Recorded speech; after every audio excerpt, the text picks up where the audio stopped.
Passamos a apresentar os 4 Evangelhos, Revelação da Revelação, Jean Baptiste Rustin.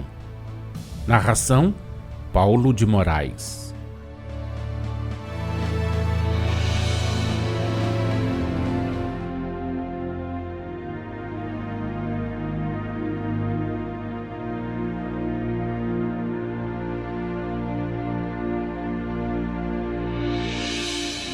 Evangelho de Jesus segundo Mateus, capítulo 4, versículos 1 a 11. Evangelho de Jesus segundo Marcos, capítulo 1, versículos 12 e 13. Evangelho de Jesus segundo Lucas, capítulo 4, versículos 1 a 13. Jejum e a tentação de Jesus.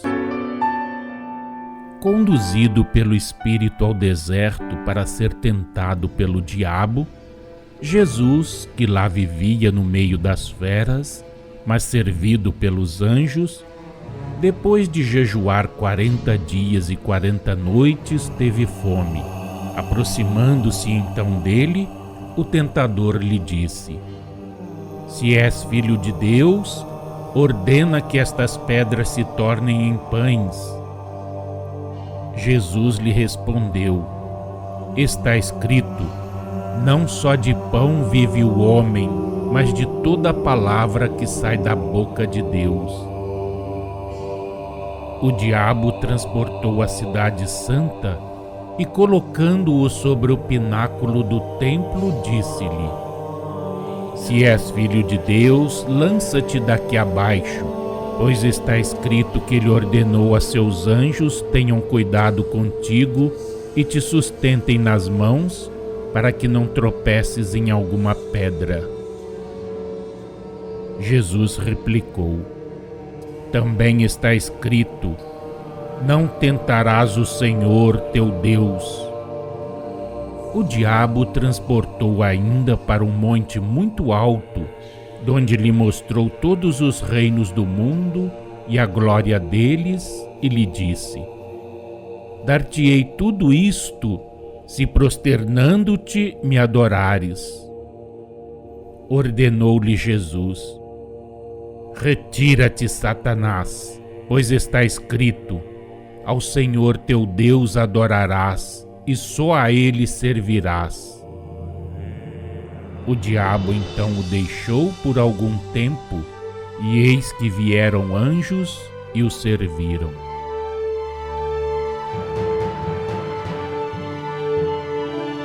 Número 61.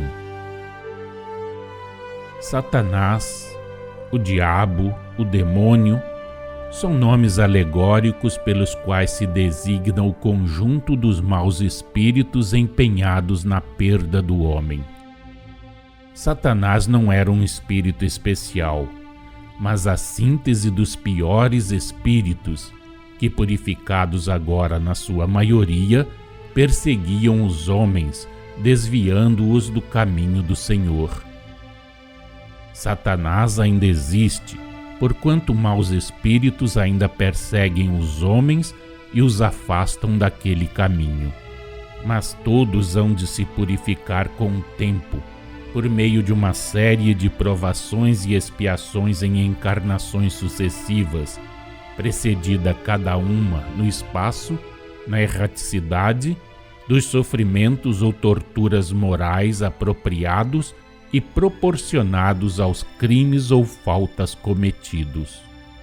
Tais são para o espírito culpado, tanto encarnado como errante, o inferno, o purgatório, a expiação, a reparação, o progresso. A reencarnação é a escada santa que todos os homens têm que subir. Constituem-lhe os degraus as fases das diversas existências nos mundos inferiores, depois nos mundos superiores, porquanto disse Deus ao seu emissário celeste, nosso e vosso mestre, que para chegar a ele teria o homem que nascer, morrer e renascer, até atingir os limites da perfeição. e nenhum lá chegará sem se purificar pela reencarnação. Homens, é em vão que debateis entre as possantes garras do progresso. Ele se opera todos os dias, lentamente, é certo, mas se opera. O Espiritismo, auxiliando a reencarnação, o ativará e lhe dará sublime impulso. O jejum e a tentação de Jesus são igualmente uma figura, e como daqui a pouco vos explicaremos, só foram considerados reais pelos homens em consequência dos comentários que, fim da missão terrena do Cristo, os apóstolos e os discípulos bordaram em torno do discurso que ele, doutrinando, proferira acerca das tentações a que está sujeita a humanidade, das ciladas que lhe armam os espíritos do mal, da perseverança e da fé com que se lhes deve resistir. Esses comentários, sob a influência dos preconceitos do tempo e das tradições hebraicas, criaram a opinião de que aquele discurso, dadas as circunstâncias em que fora pronunciado, resumia o que se passara com o próprio Cristo.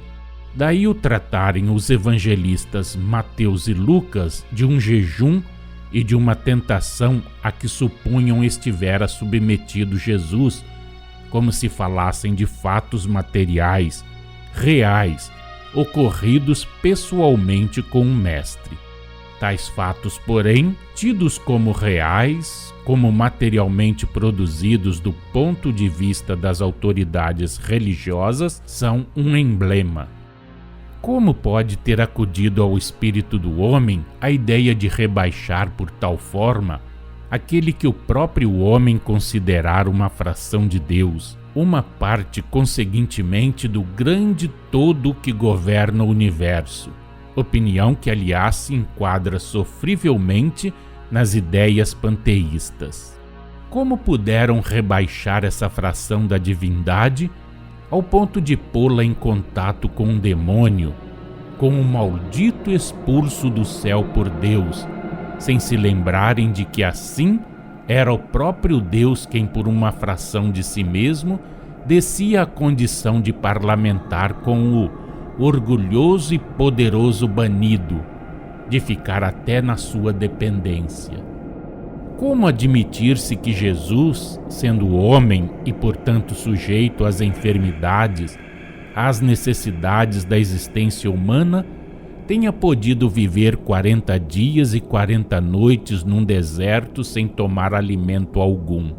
Como admitir-se que, sendo Deus, haja sentido os aguilhões da fome ao cabo dos 40 dias e 40 noites, que os haja sentido ao ponto de animar tentativas audaciosas do anjo decaído, que entretanto seria dentro em pouco forçado a abandonar suas presas, os demoníacos, exatamente pela ação da potente vontade do mesmo Jesus?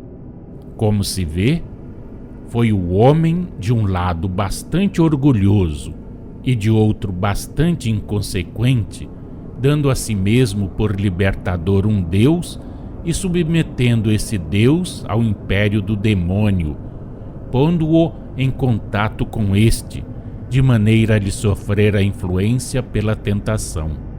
Pobre humanidade que busca o maravilhoso nas coisas mais simples, que repele por impossíveis as mais patentes, que avilta sem ter disso consciência aquele a quem, levada pelas suas superstições, ela própria faz partícipe da divindade, e a quem do mesmo passo põe quanto ao presente e ao futuro à mercê desse outro que, maldito por toda a eternidade, sem esperanças de perdão, emprega a sua força, a sua vontade, o seu poder em lutar contra o Criador.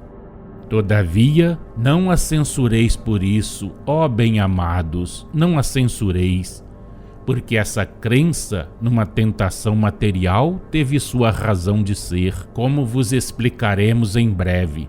O que ocorreu tinha que ocorrer na marcha dos acontecimentos. Nunca censureis, pois que tudo tem seu cabimento como condição e meio de progresso na marcha gradual dos sucessos. Sempre acordes, do mesmo modo que as interpretações humanas, com o estado das inteligências, com as necessidades das épocas, cada uma das quais representa um dos estádios que cumpre a humanidade percorrer para progredir.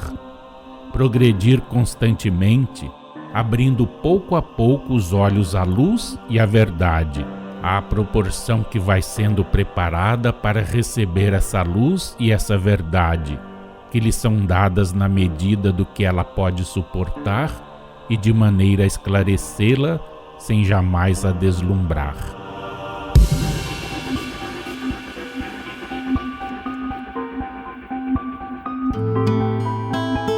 Acompanhe no próximo programa mais um trecho de Os 4 Evangelhos, Revelação da Revelação, Jean Baptiste Rustin.